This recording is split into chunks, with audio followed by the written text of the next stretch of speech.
कितीही कर्तृत्व गाजवा तुम्ही, झेप कमी पडते. खूप उंचावर गेलो आपण, तरीही कितीही कर्तृत्व गाजवा तुम्ही, झेप कमी पडते.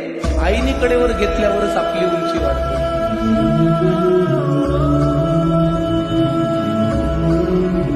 उगाच कशाला त्या अध्यात्म आणि श्रद्धेच्या गप्पा हाणता, उगाच कशाला त्या अध्यात्म आणि श्रद्धेच्या गप्पा हाणता.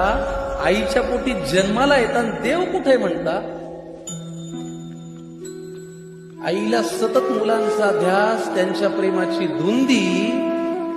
बाळांनी गंमत आणली नाही तरी आई सदा आनंद. आईला सतत मुलांचा ध्यास, त्यांच्याच प्रेमाची धुंदी. बाळांनी गंमत आणली नाही तरी आई सदा आनंदी. नका करू स्पर्धा कुणाशी, नको कुणाचा हेवा. जग जिंकायचंय का तुम्हाला, आईच्या पायावर डोकं ठेवा.